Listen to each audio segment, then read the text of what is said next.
Silakan duduk Bapak Ibu saudaraku yang dikasih Tuhan. Boleh pemain keyboard nemenin saya ya. Saya pakai baju ini mungkin juga mewakili Papua saudara. Hey yamko rambe yamko aronawa kombe. Hey yamko rambe yamko aronawa kombe. Te minokibi kubanu ko bombeko yomanu kungo awe ade. Te minokibi kubanu ko bombeko yomanu kungo awe ade. Honke honke honke riro domberibe comberi. Udah stop. Nanti nggak khotbah saudara ya. Saya bersyukur saudara, terima kasih Bu Nancy, Pak Roni memberi kesempatan pada saya. Terima kasih juga Pak Tio ya, yang selalu menghubungi saya. Saya bilang saya mau pakai seragam ini. Kenapa kemarin kan seragamnya warnanya kuning ya. Makanya saya pakai kuning ternyata hitam semuanya. Ya ilah aku sendirian. Ya. Baru diganti ya. Tahu gitu tadi saya di mobil ganti juga. Oke. Puji Tuhan saya diberi kesempatan untuk ke Papua. Cuman baru 20 kali saya bolak-balik Papua. Ya, Tuhan bawa untuk seluruh Indonesia. Saya bersyukur ya. Saya udah kecuali Gorontalo, Sulawesi Barat sama Aceh. Selebihnya saya keliling Indonesia, bersyukur. Saya juga masih ngos-ngosan ini. Latar belakang saya adalah saya sebenarnya nggak biasa berdiri di depan Bu, ya bisa gempa bumi lokal nih dulu ya. Tapi kalau sekarang saya pakai timer supaya nggak kebablasan. Dulu kalau suruh ke depan sulit sekali, tapi sekarang kalau di depan itu sulit untuk turun, itu masalahnya. Oke. Nanti kebanyakan ngomong. Nah situasi kayak begini ya, ini temanya adalah iman dan perbuatan, saya kasih itu ya. Dikasih judulnya keren, saya nggak mau keren-keren banget tapi pakai iman dan perbuatan. Demonstrating without action ya. Jadi mendemonstrasikan iman melalui perbuatan. Nah saya mau mengajak Bapak Ibu Saudara sekalian. Lihat fenomena hari-hari ini, tapi kita baca dulu sama-sama 2-3. Demikian juga halnya dengan iman, jika iman itu tidak disertai perbuatan, maka iman itu pada hakikatnya adalah mati. Itu dia. Nah fenomena hari-hari ini, saudara, saya tulis fenomena orang Kristen, karena fenomenanya hari ini kan beberapa hari kerusuhan ya. Tapi saya nggak mau jauh-jauh ke sana dulu, bilang yang dekat aja. Yang dekat aja. Fenomena orang Kristen, apa itu fenomenanya? Saya membaca sebuah buku yang namanya Dipanggil untuk Memerintah. Saudara, Called to be Reigns. Ya itu sangat luar biasa. Saya ringkas saja. Karena kalau baca ini kita nggak dengerin khotbah, kita baca buku ini ya saudara. Ternyata saudara kita melihat fenomenanya begini. Ada 3 macam model. 3 macam model manusia. Ya, coba tanya sebelahnya, kira-kira kamu model yang mana? Kita model yang mana? Yang pertama saudara, ini dari buku itu, sebenarnya ini buku dikutip juga oleh LPMI, tapi saya mengulang sekali. Ini adalah, kursi adalah hati kita, dan yang duduk di hati itu adalah saya. Sedangkan Kristus ada di luar. Ini jelas orang yang gak percaya Tuhan, gak percaya Tuhan Yesus. Itu fenomena hari-hari ini. Tapi yang kedua kita melihat saudara, bahwa ada hati, kemudian ada saya. Dan itu adalah orang Kristen. Tahu orang Kristen? Kenapa? Karena Yesus di dalam, tapi bukan di hati, tapi di bawah. Oh. Saya nggak tahu kekristenan saudara dan saya seperti apa. Saya tidak berpikir begini loh saudara. Kita ngomongin bangsa dan negara, kita berdoa itu harus hukumnya. Tapi coba lihat. Berapa banyak yang namanya Kristen. Markus. Tapi makelar kasus. Gimana itu saudara? Markus tapi makelar kasus. Siapa lagi? Lukas. Lupa kasus. Musa. Ayo, apa? Ya, muka sangar. Harun. Gak tahu Harun? Gak tahu ya, kemarin yang lari itu Harun namanya. Direkam gak ini? Saya takutnya nanti kena kasus saya. Hah? Diedit aja ya? Harun. Harun bukankah seperti ini saudara? Harun Kristen, Markus Kristen. Yang Tuhan mau sebenarnya fenomenanya kayak begini nih. Yesus yang bertahta di hati dan kita yang ada di bawah. Coba dicek hidup kita seperti apa. Untuk lebih lanjut, saya pelan-pelan. Saya tadi bilang sama Pak Tio, saya ini karunianya gembala dan guru. Walaupun gak ngajar di STT, saya ngajar jemaat. Ya, jadi kalau saudara dengar ini, kayak saya ngajar, minta tolong jangan mimpi-mimpi dan penglihatan. Artinya saudara langsung nih. Pak Tio yang di depan itu pohon warna kuning atau Markus itu. Nah itu bahaya sudah itu ya. Itu sudah bahaya ya. Nah seperti apa ini? Mari kita lihat saudara. Nah di dalam kitab Yakobus tadi saudara itu menyimpulkan begini saudara. Narasi yang dibangun dalam kitab Yakobus yang pertama pemahaman kognitif. Jadi penjelasan dari kitab Yakobus secara keseluruhan. Kemudian saudara bukan hanya kognitif supaya orang ngalami. Yaitu di dalam kitab Yakobus itu supaya ngalami, merasakan kasih dan belas kasihan. Nah kemudian yang ketiga saudara supaya praktek yaitu kemauan keras berupa ketaatan pada kehendak Allah. Yang tadi itu bicara yang namanya demonstrating faith through action. Ya. Dan kemudian yang keempat membangun relational hubungan. Ya, yaitu komunitas yang mempraktekkan kasih kepada orang miskin. Akan dikatakan percuma kamu punya iman tapi kalau ada orang susah selamat jalan kan begitu kan dalam Yakobus. Kemudian yang berikutnya adalah yang kelima menjaga integritas sehari-hari yaitu tentang lidah, perkataan kita, etos kerja, keuangan dan doa serta kekudusan. Tadi senior pastor sudah menyampaikan yaitu bicara tentang apa? Bicara tentang berjalan di dalam kebaikan ya. Dan itu salah satunya adalah ketika kita hidup dalam kekudusan. Jadi gak tahu kok saya bergumul Pak ketika dikasih tema ini. Ya, dan saya bergumul bukan hanya nyampein secara nulit. Tapi gimana dengan saya? Nah, tapi saya mau ngeringkes saja dari 5 itu saudara supaya gampang. Kalau 5, siapa yang hafal 5 tadi angkat tangan? Nah, mendingan 3 aja. Nah, menurut saudara Johann Hendrik Pestalozzi, ini seorang ahli pendidik saudara dari Swiss, mengatakan bahwa sebenarnya tadi itu kenapa fenomena orang Kristen itu saudara Kristen tapi Yesus tidak di hati, Yesus di bawah. Saya nggak tahu saudara, tapi yang saya lihat fenomena secara keseluruhan orang Kristen itu saudara kadang cuman dengar firman itu sampai pada knowledge. Head, artinya apa? Mengembangkan kognitif itu penting saudara. Kalau kita tanpa knowledge kita nggak bisa. Yang kedua adalah heart, yaitu pengembangan emosional dan spiritual, empati, kasih sayang dan nilai-nilai moral. Ini masih konsep ya, sorry ya. Nanti baru cerita kehidupan. Ya. Coba colek sebelahnya, jangan tidur dulu. Ini konsep lewat juga nggak ngerti nanti ya. Halo, yang di sini, saya ke sini terus. Nanti ini di hati saya dicegat di jalan.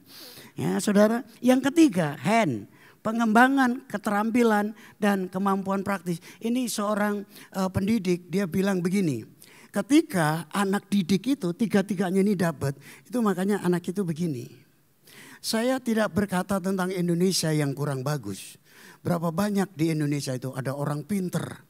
Tapi heart and hand-nya seperti apa. Hari-hari ini kita melihat saudara. Nah saya nggak mau lihat jauh-jauh di sana. Lihat dalam kehidupan kekristenan kita aja. Apakah betul bahwa kita itu orang beriman? Itu pertanyaannya. Apakah kita orang beriman? Itu menjadi pertanyaan. Jangan-jangan kita ke gereja itu hanya knowledge saja. Banyak yang knowledge doang loh. Tapi hatinya nggak tersentuh. Ya, hatinya nggak tersentuh. Apalagi praktek dalam hidup, saudara.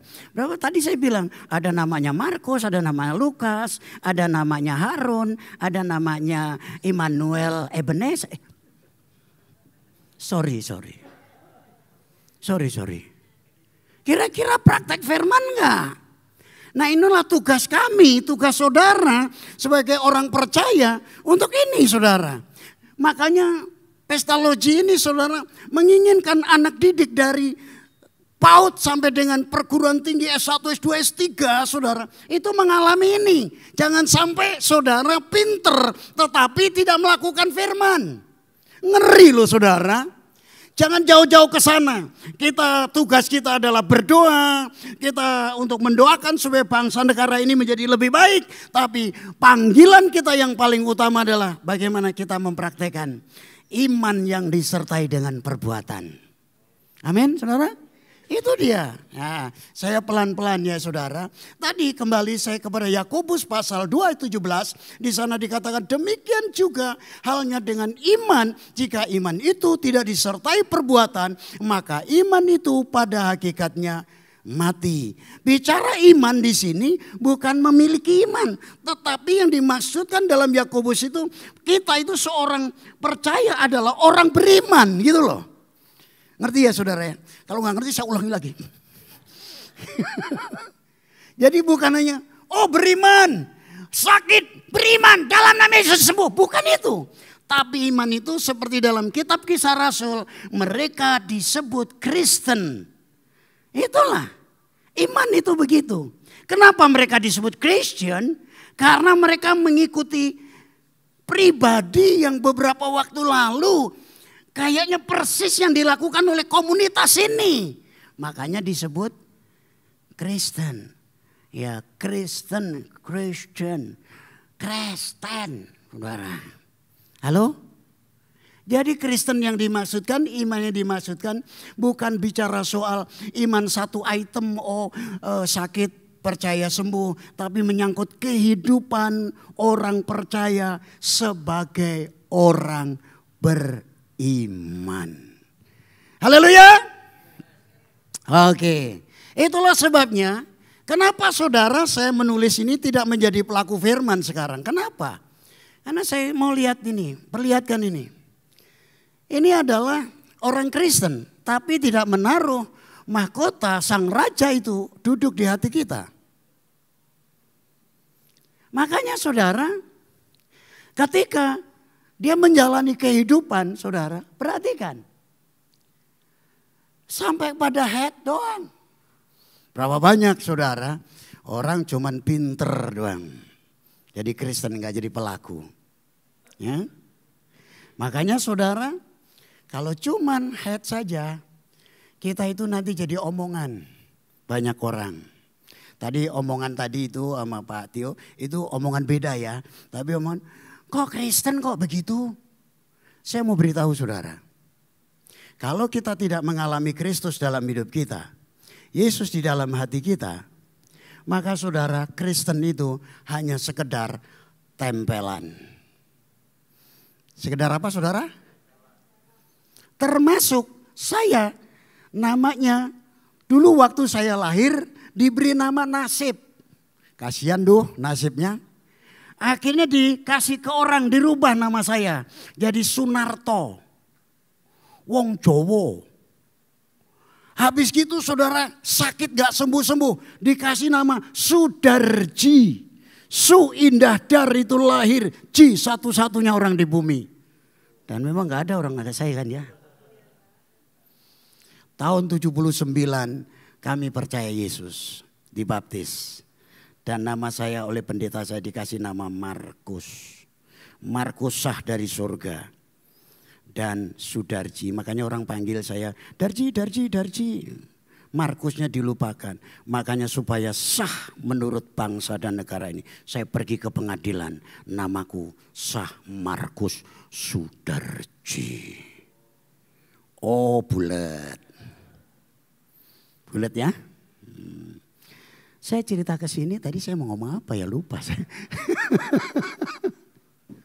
Ya. Jadi sekarang nama saya Markus Sudarji, di depannya karena saya seorang pelayan Tuhan ditambahin pendeta. Saya mau beritahu, kalau tidak menjadi pelaku firman, pendeta sekedar tempelan. Ayo. Makanya banyak orang Kristen ya. Nggak banyak lah. Saya jumpai beberapa. Saya kecewa dengan pendeta. Kenapa Pak? Iya, dia ngutang nggak bayar.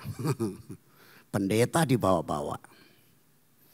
Waktu pilpres kemarin, saya ketemu dengan beberapa RT RW kami, saya bilang, Pak aku belum kenalan sama Pak RW yang baru. Memang itu dia katanya. Habis itu kenalan kan. Oh ya Pak Markus, oh duduk sini. Dikasih kupon untuk beli makanan dan sebagainya. Salah satu RW yang lebih dulu ini, Pak Markus aku mau ngomongnya. Pak Markus kenal ini enggak? Tunjukin, enggak kenal. Ini pendeta GBI katanya. Duh, iya Pak, kalau ke saya sekian miliar enggak usah dipulangin Pak. Tapi kalau yang ibu janda itu kasihan nangis-nangis Pak. Dipulangin lah, dia punya utang.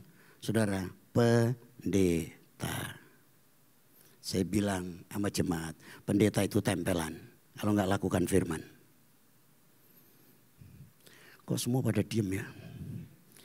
Kayaknya asik juga ya. Biarin pendeta diajar, jemaat nanti habis itu nari-nari kayak di anggota dewan. Jadi cuman ini nolit. Harusnya masuk kepada hati. Nah saudara, ini akhirnya begini. Firman Tuhan sebatas pengetahuan dan sebatas sadar. Saya bilang dengar khotbah ini, nanti ada juga. Dengar khotbah ini, dengar seminar, apapun bentuknya. Kalau satu arah, saudara itu rata-rata cuman sampai di sini nih. Coba ikutan saya begini-begini supaya saudara, nah sampai di sini. Nah. Ya. Kemudian ikut retreat. Ikut pemulihan diri saudara, itu tahapnya pada hati. Karena apa? Sadar. Makanya kami ketika melakukan retreat pemulihan, ya saya 9 tahun dipercaya bersama 2 teman, jadi kami bertiga untuk presiden direktur CMN Indonesia, tapi itu kan sudah dirilis semuanya, dan itu yang membawa saya bisa keliling Indonesia itu di situ ya, sampai ke China, sampai ke mana-mana lah, nggak usah disebutin, nah, nanti saudara ikut saya ya. Tapi udah selesai itu saudara. Tapi intinya saudara, retreat itu kita kasih tahu saudara, sekarang saudara berkata aku berubah. Belum, itu baru keputusan untuk berubah. Perubahan itu terjadi nanti di rumah, nanti ketemu istri dan anak-anak, nanti ketemu pemimpin, itu baru proses perubahan. Jadi bagus enggak saudara dengar khotbah? Bagus, saudara jangan berbegini.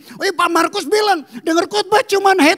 Kalau begitu aku enggak usah ibadah. Oh salah besar, harus tetap ibadah. Karena ini tiga-tiganya harus dipenuhi. Head, heart dan hand itu harus ada dalam hidup kita. Tapi enggak cukup dengan head saja. Ini dia. Apalagi yang ini saudara. Ini jelas-jelas. Apa ini jelas-jelasnya? Sekedar teori dan sekedar tahu dan sadar. Firman Tuhan katakan apa saudara? Di dalam kitab Yakobus juga. Dia bilang gini. Setan pun juga gemetar.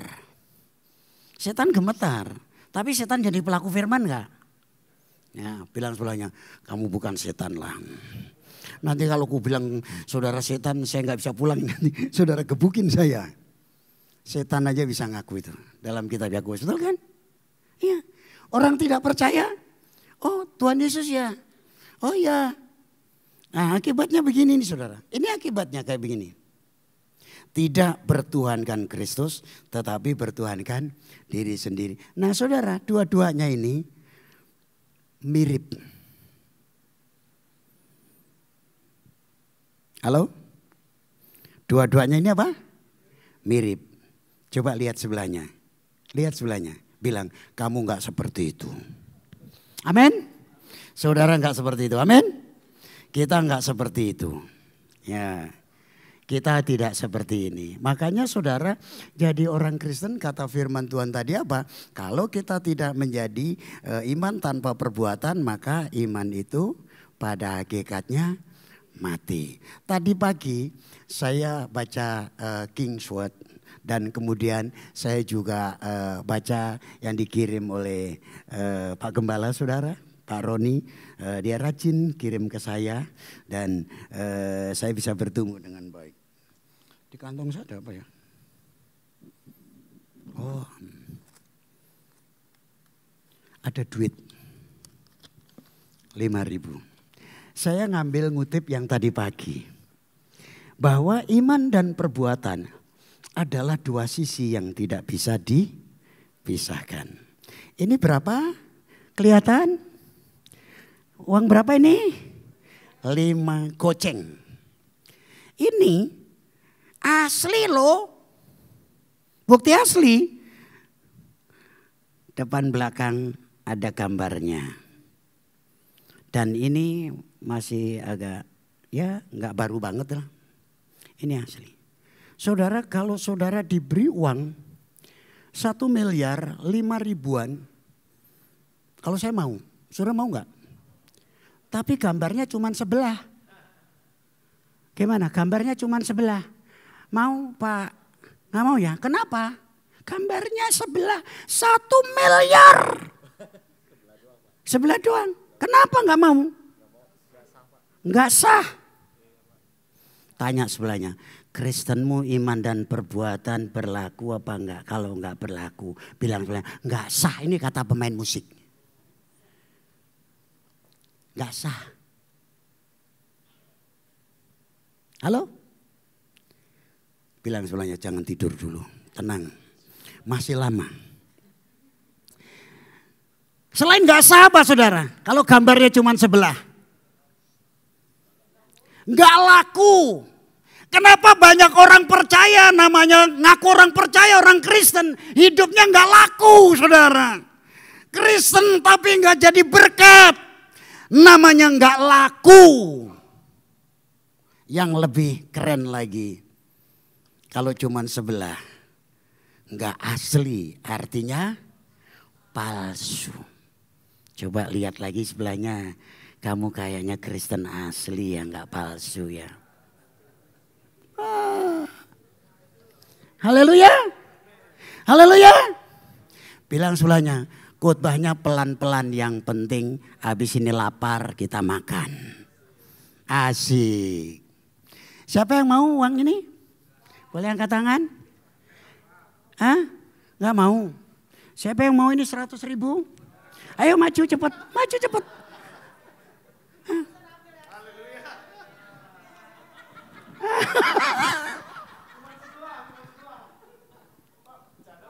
Oh enggak, serius. Saya kalau udah kasih.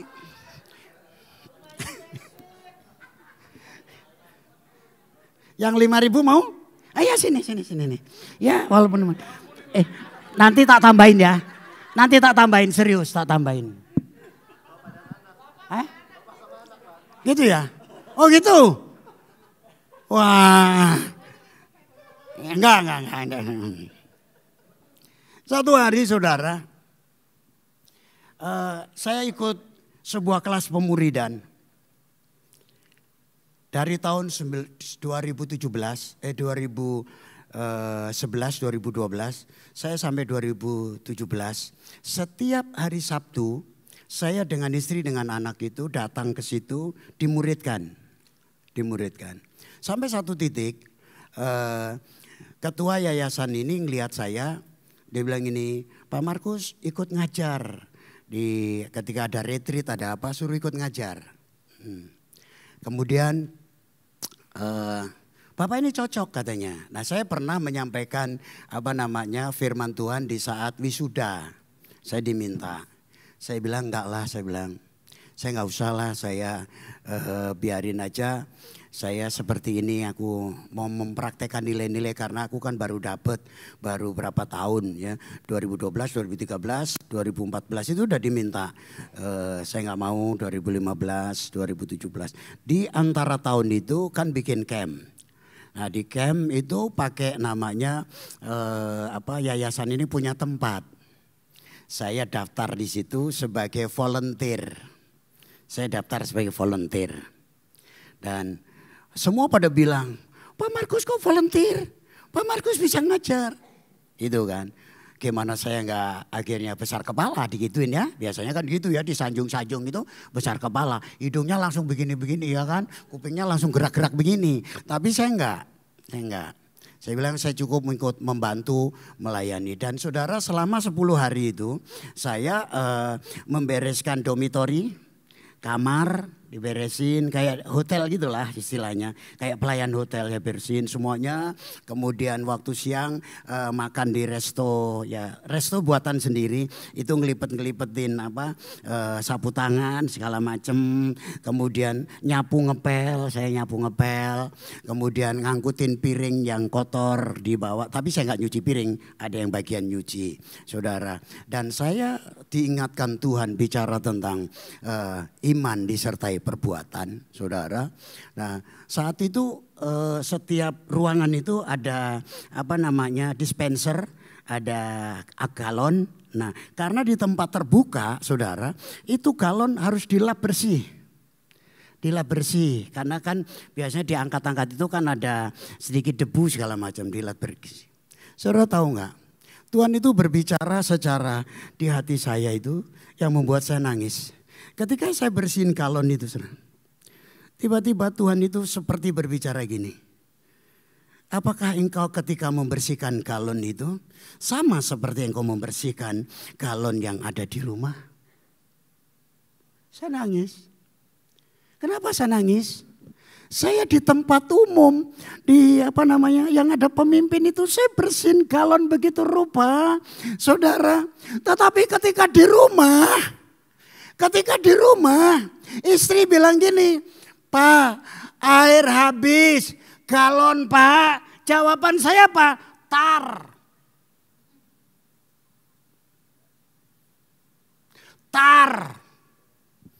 Lagi ngetik. Dan mukanya sambil monyong. Saya diingetin, apakah yang kau lakukan ini sama seperti yang di rumah? Rupanya saya show off. Saya jujur, saya show off. Di situ saya sambil ngelap, saya netesin air mata.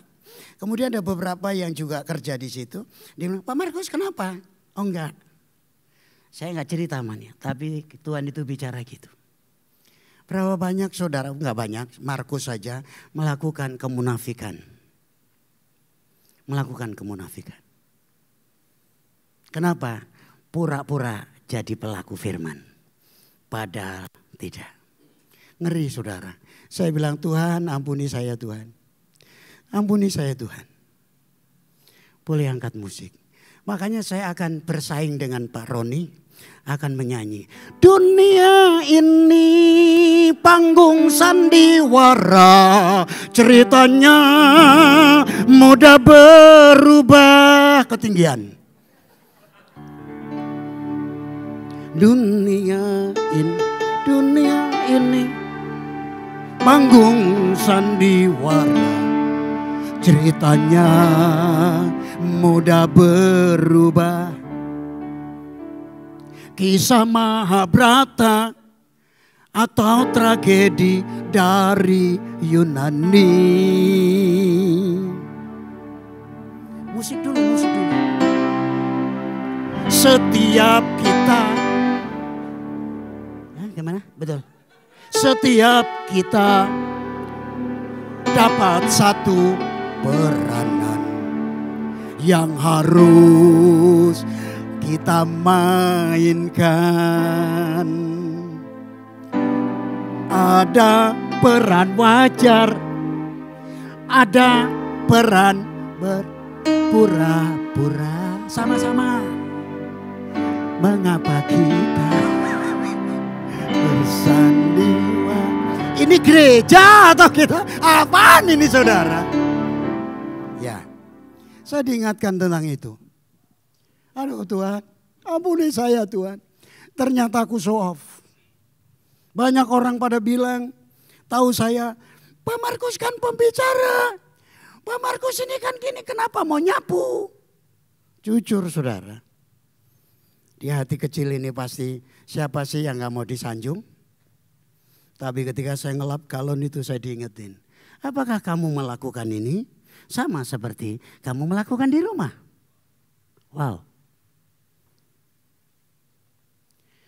Seorang hamba Tuhan dari Korea, dia cerita.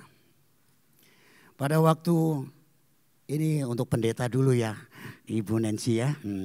Pada waktu pendeta ini khotbah memang bagus. Istrinya bilang begini kepada suaminya, khotbahmu bagus, menarik, membuat seluruh jemaat terpukau dan siap untuk menjadi pelaku firman. Tapi saya tidak pernah melihat perilakumu sebagus khotbahmu katanya. Apakah engkau lebih baik bawa tempat tidur dan kemudian tidur di mimbar? Itu memukul saya loh saudara. Ya, itu kalau itu pendeta. Tapi kalau saudara sebagai jemaat, ya, manis-manis, luar biasa. Tapi di sini memang manis-manis dan luar biasa. Anak muda ketemu saya bawa kunci Inggris, mukanya penuh oli, dia jalan. Pada waktu dia jalan, saya lagi makan bakso. Saya bilang, kawan sini ikut makan. Dia lagi lemes. Sudah sarapan belum? Belum. Ayo sarapan bareng aku. Makan bakso. Habis makan dia cerita. Bosku kejam. Kenapa kejam? Iya itu mobil bukan tugas saya suruh betulin itu mobil. Tapi hebat loh. Tiap pagi dia punya ruangan khusus. Pagi-pagi udah datang ke ruangannya itu baca Alkitab. Keren. Baca Alkitabnya getol. Tapi kalau marah sama kita juga getol katanya gitu. Ngeri saudara. Jangan sampai dunia ini panggung sandiwara. Ceritanya mudah berubah. Halo? Udah cukup sampai di sini. Saudara, jangan lihat lagi yang di luar, yuk kita lihat yang di dalam ini. Sebab saya mempercayai di dalam Mazmur 128 itu diringkas oleh seorang hamba Tuhan dalam sampul belakang, itu yang namanya Tony Evan. Dia tulis begini, kalau engkau menginginkan negaramu itu menjadi negara yang sejahtera, aman dan makmur, engkau harus memulai sesuai dengan Mazmur 128 kan ya. Dia katakan kau harus memulai dari kota-kota di mana engkau tinggal. Dan kalau kota-kota itu ingin mengalami yang namanya damai sejahtera, engkau harus memulai dari gereja. Dan kalau gereja ingin mengalami yang namanya jadi berkat bagi banyak orang, mulailah dari keluarga. Dan kalau keluarga itu ingin merasakan keharmonisan kebahagiaan, dimulai dari kepala keluarga. Karena saya pembicara pria sejati, dulu saya teriak, 1, 2, 3, gitu saudara. Nah, Pak Tio ikut ya. Kalau di rock apa rockman? Rockman! Huha! Rockman! Iya. Ini. Ini sumbernya ada di sini saudara. Saya percaya kita mau untuk melakukan ini. Ini tadi saya bilang dengar khotbah, seminar, ceramah, ya camp, retreat. Nah itu ya saudara ya. Nah ini tadi sudah ya Yakobus. Sekarang mengalami Tuhan. Ini saya udah mau yang terakhir Bu. Waktu saya sudah 35 menit. Sampai berapa lama? Sampai 1 jam ya. 45, 10 menit lagi. Semoga ini tercapai dengan baik. Tuhan mau seperti ini loh saudara. Raja itu duduk di hati kita. Sehingga saudara kalau raja duduk di hati kita, maka kita bukan hanya knowledge saja, knowledge juga. Kita knowledge, head, kemudian heart, dan kemudian yang ketiga, saudara, kita hand, jadi orang-orang yang terampil. Maka kita saudara akan menjadi orang yang firman Tuhan menjadi konsep pengetahuan. Dan firman Tuhan saudara menjadi apa? Dimengerti, dipahami. Di dalam hati bukan orang tapi pribadi. Dipahami sebagai pribadi. Serta dilakukan dalam keseharian. Ini yang disebut dengan iman disertai perbuatan. Masih ada beberapa poin saya dengan cepat. Makanya saudara lewat yang namanya ini. Tadi kalau hand itu lewat yang namanya discipleship. Ya, discipleship. Oke, saya turun. Saya bukan pamer, tadi baru kasih duit, saya bukan pamer. Ini dibilang apa? Christianity without discipleship is Christianity without Christ. Kekristenan tanpa pemuridan adalah kekristenan tanpa Kristus. Tapi pemuridan itu bukan hanya sekedar sekedar event. Ya. Bu, aku mau kasih ke Pak Tio dulu ya Bu ya. Ya, itu dia. Christianity without discipleship is Christianity without Christ. Tapi pemuridan bukan saudara. Discipleship not about following rules but about following Jesus. Jadi bukan sekedar program. Makanya ujung-ujungnya adalah apa saudara?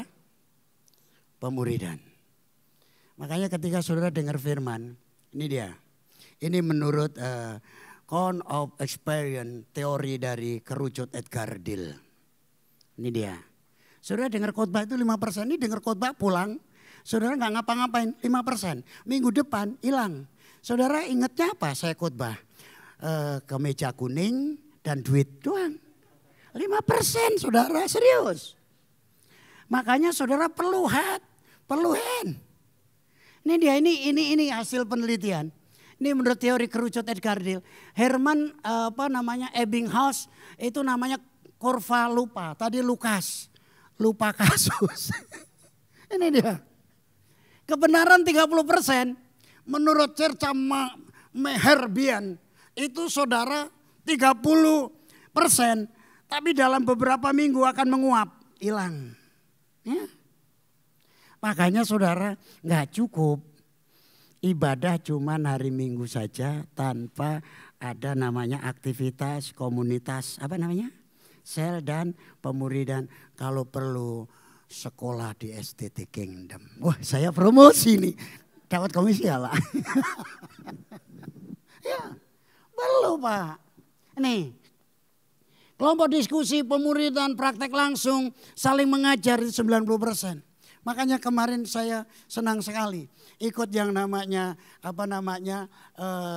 coaching and counseling. Itu sebenarnya intinya coaching and counseling ya dari TV ya. Itu namanya counseling coaching pastoral, pendampingan. Butuh loh, kita perlu berubah. Karena banyak konsep yang kita harus rubah. Gak bisa dengar khotbah aja. Coba celek sebelahnya. Gak cukup dengar khotbah hari Minggu doang. Lupa. Serius. Makanya orang Kristen jujur aja. Jadi pelaku firman itu sedikit saudara. Sedikit sekali. Bagaimana caranya dengan cepat saudara. Nah, Ibu sudah pegang mic sebentar lagi ya Bu ya. Iman. Memahami dan menyadari bahwa kita itu memiliki iman. Ini dia, iman adalah dasar dari segala sesuatu yang kita harapkan dan bukti dari segala sesuatu yang kita tidak lihat. Nah itu faith. Dan iman yang dimaksudkan adalah kepercayaan penuh kepada Allah melalui dan di dalam Yesus. Itu iman. Dan itu dibuktikan dari Galatia 2 ayat 19 dan 20. Ayat 20 dikatakan begini, namun aku hidup Dan bukan aku lagi yang hidup di dalam aku, melainkan Kristus yang hidup di dalam aku. Dan hidupku yang kuhidupi sekarang di dalam daging adalah hidup oleh iman dalam anak Allah. Saudara perlu sadar bahwa iman itu ada dalam hidup saudara. Itu yang disebut dengan the faith of the Son of God. Ketika kita terima Yesus seharusnya kita terima iman juga. Karena Yesus pribadi iman. Pribadi Yesus pribadi kasih. Pribadi banyak hal dalam hidup. Tapi saya bicara satu saja. Pribadi Yesus adalah pribadi iman. Harus sadar. Ada iman. Ya. Bilang kanan kirinya, aku ada iman. Itu penting saudara. Yang kedua, mengalami Kristus setiap hari. Ini kitab Kolose. Tapi saya tidak membawa ke situ. Tapi saya mau langsung yang kedua ini. Ini teori rebound dalam ekonomi atau energi. Saya mengambil positifnya saudara. Ya saya banyak ini supaya saudara, kan ini saudara pinter-pinter semua lebih dari saya. Jadi makanya saya bawa ke sini ya. Khotbah saya nggak sekedar gitu aja. Jadi saya pakai istilah William tadi Joven ya. Dia itu 1865 dia itu merumuskan tentang teori ekonomi saat itu dalam bukunya The Coal Question. Dia bilang begini, membuat pengguna sumber daya lebih murah namun orang makin boros pakai. Sekarang ada mobil listrik. Ya. Puji Tuhan saya ganti mobil Mazda, saya ganti mobil listrik MG. Dan ternyata lebih murah dan kemudian pajaknya jauh lebih murah. Nggak ada pajak progresif. Ini bukan iklan ya. Ya. Dan saya bawa mobil itu sampai kemana-mana saudara. Kemarin ke Bandung gitu ya. Paling cuma ngisi 100.000 pulang. Kalau isi bensin berapa bahan bakar?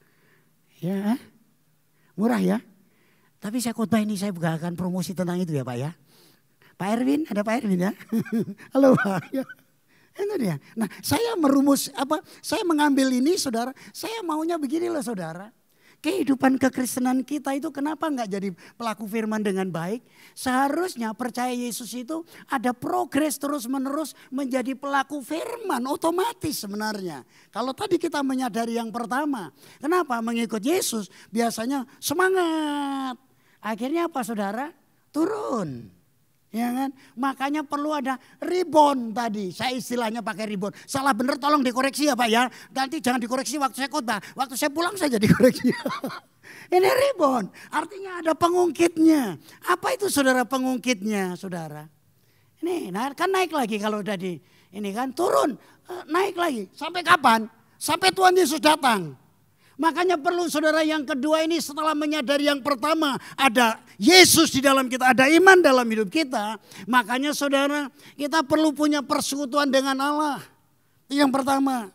Yang kedua saudara punya persekutuan dengan sesama. Sederhana banget.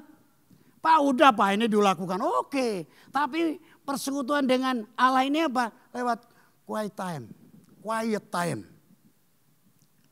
Quiet time itu saudara, firman diobservasi, dimeditasi, dilakukan. Sederhana sekali. Bukannya sampai dinulit aja. Observasi itu nulit. Tapi saudara merenungkan iya ya. Tadi saudara waktu ada tamu saya buru-buru turun. Saya gak kasih tahu istri. Padahal saya harus membuka. Tapi ayat firman untuk dibaca di depan istriku udah dapet. Aku pesen nama bagian ibadah raya. Tolong kasih tahu ibu untuk membuka. Saya nemenin tamu sebentar. Dan saudara ketika saya balik saya rasa bersalah. Itu yang namanya meditasi dan meditasi gak harus duduk diam. Yoga gitu enggak saudara. Habis itu saya bisik-bisik. Minta maaf yang tadi aku nemenin gak sempet kasih tahu. Oh gak apa-apa udah aku buka. Beres ya? Beres apa beres? Beres. Quiet time. Ini dia. Kemudian kebersamaan. Member church. Saudara jangan keliaran ke sana kemari ya. Saudara harus punya yang namanya keanggotaan. Supaya apa? Dalam keanggotaan saudara, di sini sudah dilakukan saudara. Di sini ada mentor, ada bapak rohani. Ya. Ada kakak rohani, ada cici koko rohani. Ada kakek nenek rohani. Iya. Dan yang terakhir, ada apa ini? Brother and sister keeper. Saudara harus punya teman 2 kali umur saudara sekarang. Saya 62, teman saya mungkin ada 500 malahan. Seluruh Indonesia. Di China, di USA, di Eropa, di Australia. Ada semua. Sorry bukan pamer. Tapi itu harus begitu. Saudara harus punya teman.